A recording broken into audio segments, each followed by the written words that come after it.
Tu viens? Bah non, je peux pas. J'ai Sciences Co. Bienvenue dans ce nouvel épisode du podcast Je peux pas, j'ai Sciences Co. Nous sommes actuellement dans une thématique autour de la mémorisation, comme vous l'avez entendu dans les épisodes précédents.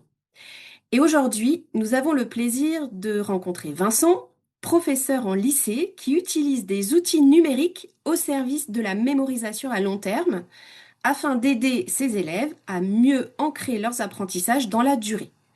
Nous allons donc lui demander de nous expliquer comment il s'en empare concrètement avec ses élèves et quels bénéfices il en perçoit pour les apprentissages et pour le travail d'équipe. Bonjour Vincent. Bonjour Adeline. Eh ben, ravi que tu aies pu prendre ce temps de discussion avec nous. Alors, tu t'intéresses aux stratégies au service de la mémorisation depuis longtemps. Tu as d'abord testé des outils plutôt papier et puis ensuite tu es passé à des outils numériques. Est-ce que tu peux nous raconter ce parcours? Oui, alors tout d'abord, même si je suis passé aux outils numériques, je conserve toujours les outils papier. Ah, Et donc, très voilà, important. ça va être un complément, mais je suis pas du tout passé au tout numérique. Je trouve que Hmm. l'étape de papier reste une étape indispensable. Donc oui, pour refaire l'historique, donc j'ai commencé à peu près il y a 6 ans à me mettre donc dans des outils de stratégie à long terme de mémorisation, donc avec des cartes mémoire au début vraiment recto verso que je Hmm. découpe bien comme il faut, etc. Donc j'ai un peu changé depuis, mais en tout cas c'était mon démarrage sur chacun des chapitres que je donnais pour réviser comme un rituel et avec des ardoises, des stratégies où j'interrogeais à chaque cours mes élèves. Petit à petit, je me suis rendu compte que j'avais besoin d'avoir un suivi, donc c'est-à-dire d'avoir un suivi parce que je me rendais compte avec les tests mémo que je faisais que certains élèves, en tout cas, n'apprenaient pas de manière Hmm. régulière. Et Hmm. donc, j'ai essayé d'avoir un suivi numérique.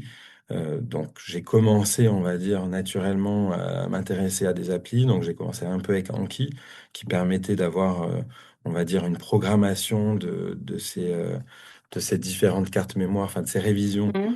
automatique. Donc, au bout d'un jour, on leur mettait les cartes, au bout de 4 jours, et je trouvais ça pratique. Le côté aussi téléphone portable qui Hmm. pouvait. Donc, moi, j'ai beaucoup d'élèves quand même en lycée qui ont des trajets importants. Hmm. Donc, je trouve que ça marchait quand même assez bien. Et Sauf alors que, peut-être redire, oui, excuse-moi, sur Anki, il y avait deux principes qui étaient intéressants.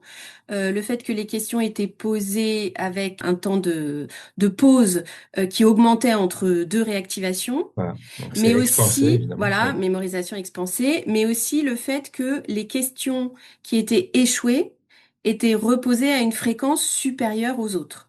voilà, tout à fait. Donc il y avait ces deux principes qui étaient intéressants dans ce logiciel Anki par rapport à d'autres. Oui, tout à fait. Donc, c'est un logiciel qui marchait assez bien. Alors, c'est quand même toujours un logiciel qui marche bien et qui est pas très intuitif. Enfin, c'est pas hyper Ouais, ergonomique. Bon, voilà, c'est du e-prof, on va dire. l'interface est un peu austère, on va dire. L'interface est un peu austère, voilà. Mais quand même, ça marchait bien. Sauf que quand je me suis rendu compte que sur Apple, c'était devenu payant, c'est devenu un petit peu gênant. Mm. Donc, je me suis dirigé vers Moodle. Donc, à l'époque, dans l'Académie de Paris, ça s'appelait Moodle PAM, mais ça change pas grand-chose, hein. C'est une plateforme LMS. Mm. Et sur cette plateforme-là, donc j'ai créé des cours, des parcours de révision avec deux modules qui sont, les modules qui s'appellent Dialogue Cards. Donc Dialogue Cards, c'est vraiment exactement comme une carte mémoire qu'on retournerait. On a Mm. le recto sur lequel on met soit la question ou d'ailleurs la réponse, hein, si on fait une Mm. définition. Et de l'autre côté, on retourne et on va mettre je sais, je sais pas. Flashcards, qui est un deuxième module que je mettais en étape 2 où là, pour le coup, il devait écrire la réponse. Donc Mm. avec D'accord. bon, des fois, je mettais plutôt des définitions inversées d'ailleurs, parce que si à chaque faute, bon, ils n'étaient pas Mm. contents. Mais en tout cas, c'était des étapes qui étaient intéressantes. Et là aussi, on a des modes qui s'appellent des modes répétition, sur lesquels l'élève va faire des sessions. Et sur ces Mm. sessions, les cartes qui sont les moins bien réussies sont toujours reprogrammées à la session suivante. Et certaines des cartes réussies sont tout de même programmées. Voilà. Mm. Ça me plaisait bien. J'avais des modules QCM derrière et je trouvais que c'était assez intéressant. Donc là, Sur- ça, c'est un Moodle Voilà. type. Aujourd'hui, il y a un Moodle qui se Elia. déploie, voilà, qui s'appelle Elea. Et donc, dans ces Moodle, il y a des modules préexistants qui proposent ce genre d'outils au service de la mémorisation. Voilà, donc pour être précis, en fait, maintenant, avec Elia qui est devenu national, n'importe qui peut créer des cartes mémoire, dialogue cartes, flashcards Mm. très très rapidement Et là, bon, je pense que tout le monde est au courant des progrès de l'IA avec Caramelia. Donc Mhm. Caramelia qui marche vraiment très très bien, qui est un outil de la forge des communs numériques. Et donc on peut créer ces cartes mémoire en quelques clics si on les a déjà, ou un petit peu plus longuement si on ne les a pas, et on doit vérifier évidemment, hein, ce qu'on a Mhm. créé. Et on va l'importer dans ce qu'on appelle un format H5P, donc c'est un HTML5, et on peut Donc, glisser, on glisse et on dépose le paquet H5P dans le parcours tout de suite. Donc vraiment, c'est très facile à donc, faire. on utilise Caramel pour Voilà. générer l'activité H5P Voilà. Donc sous forme dialogue de carte, ce qui serait flashcard, la carte mémoire ou d'accord. flashcard. Et On elle est télécharge créée, un module H5P qu'on glisse ensuite dans Eléa. voilà, on le glisse vraiment dans le cours, on met Hmm, ajouter et ça y est, c'est visible. Donc c'est vraiment très très bien par hmm, rapport à avant où quand même chaque carte on faisait hmm, hmm, copier-coller dans le hmm. fichier Excel, donc c'était assez long. Voilà. Donc vraiment cette solution, elle marche très très bien. Je la conseille à tout le monde, elle est gratuite, c'est pérenne parce que Elia est au national maintenant, donc c'est une solution qui est très viable. Voilà, elle a des avantages. Elle a l'inconvénient, voilà, il faut se lancer. Il y a un petit Hmm, coup d'entrée avec Eléa, de créer des cours, d'inscrire des participants, mais c'est vraiment une très, très bonne solution. hmm, Après, voilà, dans mon établissement, on s'est mis dans une démarche il y a 2 ans de Learning Lab hmm. et Eléa n'a pas fonctionné comme je le souhaitais, on va dire. Donc, on a trouvé une nouvelle solution qui est cette fois qui s'appelle WooFlash. Voilà. D'accord. Donc enfin une autre application ou Voilà. Flash. Alors la différence avec Eléa, c'est que WooFlash, donc c'est payant, donc c'est une application qui est payante, Hmm, euh, qui en gros intègre à l'intérieur de cette application une IA qui s'appelle Quiz Wizard. Et la bonne nouvelle, hein, tout de même, c'est que tout le monde a très peur des applications, c'est qu'elle est compatible RGPD, c'est-à-dire qu'elle peut être intégrée dans un ENT. hmm, Euh, donc, selon les académies, ça va changer la manière de payer cette application, hein, d'accord? hmm, hmm, En tout cas, en Île-de-France, que je connais un peu mieux, on peut, quand on est dans des lycées, la voir dans les catalogues des ressources numériques, la payer en licence individuelle ou une licence plutôt établissement, et hmm, on va pouvoir l'intégrer dans notre ENT, dans ce qu'on appelle le GAR, le Média hmm. Centre, et le déployer tout de suite pour tous les élèves. Et donc voilà, cette application a énormément d'avantages. Une fois qu'on a fait ce choix, hein, évidemment, qui est payant, mais c'est un choix qui va permettre un meilleur suivi. Voilà D'accord. que, voilà, sur les avantages, moi je trouve qu'il y en a plusieurs. Donc déjà, pour convaincre mon équipe, donc ça c'était l'étape 1 qui était indispensable, c'est-à-dire que parmi l'équipe de mon lycée, certains étaient réfractaires et n'avaient même pas de cours numériques. Et donc D'accord. eux, le format papier leur plaisait, mais Hmm, ils avaient peur de créer tout ça, c'était beaucoup de travail, etc. Et nous, on avait dit tous les secondes, tous les profs de seconde se mettent à faire ça et on fait ça en commun.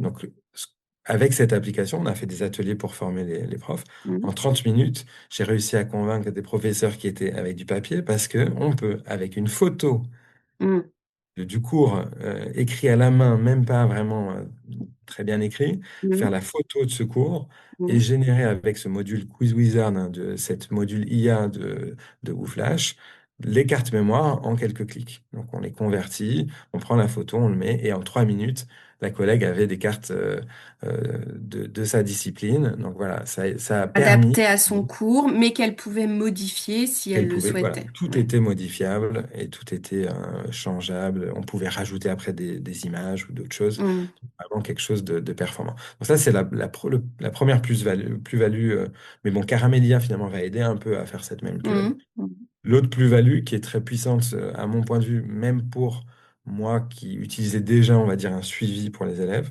c'est qu'on va avoir un module résultat dans ce WooFlash dans lequel on va avoir le suivi en direct des résultats de nos élèves.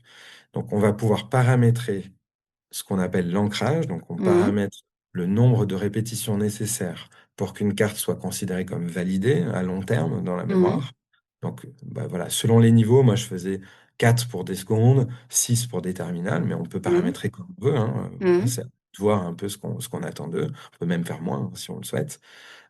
Et donc, les élèves ont ces cartes mémoire qui sont disponibles très facilement, sur lesquelles ils vont être réinterrogés. Donc, on a plusieurs d'ailleurs façons de le faire. On peut le faire en mode autonome ou en mode révision hmm, avec une échéance, une date précise, si on veut le faire en cours, hein, même, on peut Mhm. le faire. Et donc, on va avoir un suivi qui est très agréable au niveau de la classe, parce que d'un coup, on voit tout le chapitre, tous les élèves qui a fait, qui n'a pas fait. Mhm. On voit quelle question finalement pose problème. Si, je sais pas, la Ouais, question 8 est en rouge partout, c'est-à-dire que personne n'a réussi, même après 5 essais, à la valider, bah, peut-être que il y a la un question problème est de mal posée ou peut-être qu'il compréhension. faut Ouais. voir sur la compréhension. Mhm. Et on a un suivi aussi, nous on l'utilise beaucoup en remise des bulletins au premier trimestre, en disant, bon ben voilà, nous avons mis en place telle stratégie. Mhm. Votre enfant, par exemple, ne l'applique pas, donc il faudrait mettre en place ou l'aider, en tout cas, lui faire comprendre que c'est important, que ça fait partie des stratégies efficaces pour mémoriser et mieux réussir. Voilà. Mhm. Donc ça, nous, en tout cas, à l'échelle de notre établissement, ça a permis de convaincre plus de professeurs et d'avoir un suivi plus harmonieux en conseil de classe, enfin pas en conseil de classe, pardon, en remise des bulletins pour permettre à certains parents de comprendre ce qui allait pas, parce que tout de suite on voit, ben, voilà, il n'a pas fait, ou il a fait, Mhm. toujours dans le rouge, et donc ça va permettre de donner un suivi pratique, on va dire. Et alors, globalement, est-ce que les élèves s'emparent de cet outil? Est-ce qu'ils l'utilisent? Alors, pour être honnête, certains professeurs ont essayé de l'utiliser de manière unique, c'est-à-dire sans papier, Ouais, uniquement numérique. D'autres professeurs comme moi ont d'autres stratégies, c'est-à-dire que moi je fais que du papier. Et dès que je fais une fin de chapitre, je me mets sur WooFlash comme une d'accord. révision plutôt pour des évaluations. Et comme j'ai un calendrier de répétition et à chaque fois, donc le thème 1, je fais le chapitre 1 et quand je vais revenir au chapitre 2 un mois plus tard, je Mhm. refais des révisions et j'utilise encore WooFlash. Mhm. Donc voilà, de mon point de vue, de ma classe dans laquelle je fais beaucoup de révisions, je dirais que moi ça marche très très bien. Mhm. Et j'ai des carottes un petit peu, c'est-à-dire que je donne des points bonus sur des tests mémo au début de l'année pendant 4 mois presque, pour Mhm. tous ceux qui l'ont utilisé, même si c'est faux hein, d'ailleurs.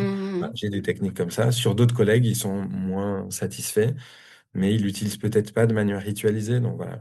Moi, ça Mhm. fait des années que je m'y suis mis, donc je pense que je l'ai plus intégré que d'autres. Oui, c'est ça. Globalement, à l'échelle de l'établissement, beaucoup d'élèves l'utilisent et voilà, plus on est Et de nombreux à plus en l'utiliser, plus. plus c'est simple en fait, parce que tout le Oui, monde a bien sûr. l'habitude d'aller dessus aussi. Voilà. Ouais, exactement.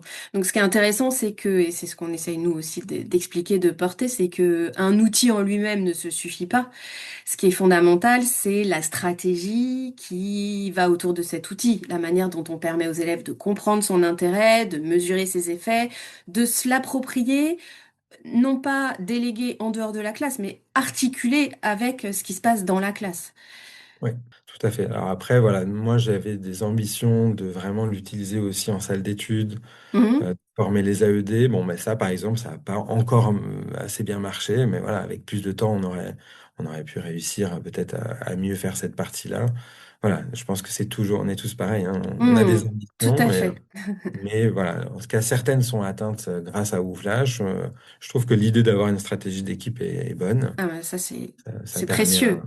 ça permet quand même que ça marche mieux, parce que si personne va sur Eléa, les élèves n'ont pas l'habitude d'y aller, Oui. ne sont même pas connectés, donc on ne les voit pas quand on veut partager. Donc voilà, c'est partout. Et est-ce Voilà. que tu as des exemples d'élèves qui étaient un peu en difficulté et qui ont progressé grâce à ces outils? Ah oui, alors, un des meilleurs exemples, c'est un exemple que j'ai eu l'an dernier, parce que elle est revenue, elle a fait une interview récemment pour parler de son BTS. Elle y avait passé, je crois, plus de 127 heures. Donc, on en avait parlé avec elle là, quand elle était revenue, parce Mhm. que elle motive les nouveaux terminales. Voilà. Elle, c'était vraiment une élève qui avait besoin de stratégie. Elle avait besoin de méthode. Elle était Mhm. très travailleuse, mais enfin, en difficulté. Pas en grande difficulté, mais en difficulté. Et voilà, c'est vraiment une élève à qui Ouflash, ou en tout cas toutes ces stratégies enfin, multiples, ont permis d'avancer et d'avoir un vocabulaire, on va dire, plus puissant.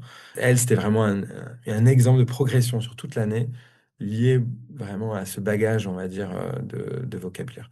Et donc, je l'ai pas dit aussi, mais en fait, sur Ouflash, je parle beaucoup des cartes mémoire, mais il y a aussi des modules pour faire des QCM, pour faire des associations, des réponses. Il y a beaucoup d'autres choses, hein, donc Mhm. je suis focalisé là-dessus, mais on peut faire aussi de la compréhension et pas uniquement de la mémorisation à long terme. Voilà. Mhm.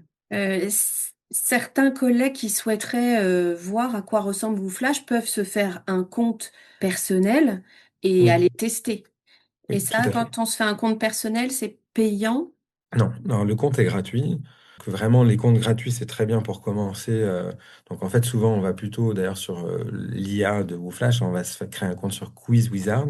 D'accord. Et sur Quiz Wizard, on se crée un compte. Tout de suite, on arrive sur une page. C'est très intuitif. C'est-à-dire, à partir de quelle source voulez-vous créer? Et on va pouvoir créer tout de suite QCM ou Dialog Cards, Flashcards, enfin, tous les modules. C'est vraiment rapide et ça s'exporte. Vraiment, je pense qu'en même pas 5 minutes, si on ne parle pas de l'étape de vérification, on peut Mhm. l'exporter tout de suite, soit sur un LEA ou soit sur un Pronote. D'ailleurs, aussi, on peut, D'accord. pas les cartes mémoire, mais les quiz uniquement, D'accord. et on peut l'utiliser. Le problème, par contre, d'un compte privé, c'est que les données de nos élèves, une fois qu'on veut les suivre, on Mhm. ne peut pas leur demander de créer des comptes personnels. Mhm. Mhm. Donc certains utilisent des comptes avec des pseudonymes ou des choses comme ça, mais ce ne sont pas les solutions les plus Mhm. préconisées par la DARAN. Mhm. Ce qui est préconisé, c'est d'être quand même sécurisé dans un ENT. Et donc on peut très bien faire des demandes d'intégration dans le GAR, mais il faut avoir des licences au moins à l'échelle du professeur. Donc ça, je n'ai pas encore la réponse que nous, on avait pris tout de suite la licence établissement qui est dans les 300 € pour tout l'établissement. Mais a priori, on peut prendre des licences professeurs qui coûteraient quelques euros. Et donc, peut-être que ça suffit pour commencer sur une année. On intègre dans le NT, on voit bien nos élèves, mais on a des licences que pour certains professeurs qui commencent. Et je pense qu'à ce moment de l'année, c'est le moment de demander des licences gratuites. Souvent, ils le font. On leur écrit à WooClap, en fait, qui gère un peu tout, WooFlash, etc., pour avoir cette licence gratuite. Et je suis presque sûr qu'ils la donneraient jusqu'à la fin de l'année pour tester. Bon, bah, ça tombe bien, on a pile au bon moment pour tester. En tout cas, soit vous faites une demande d'une licence gratuite pour la fin de l'année intégrée dans un espace numérique de travail, soit vous faites un compte privé gratuit qui vous permet d'explorer cette application pour ensuite pouvoir dire, bah, en fait, j'ai testé, j'ai trouvé que c'était intéressant, je demande à ce qu'elle soit intégrée dans Ouais, l'espace numérique de travail.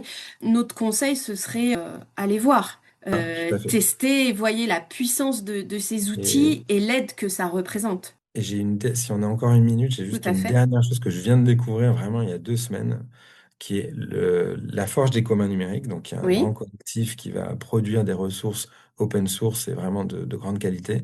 On crée un Anki, un nouveau Anki qui s'appelle carte mémoire. Donc là, pour le coup, c'est facile de se souvenir du nom.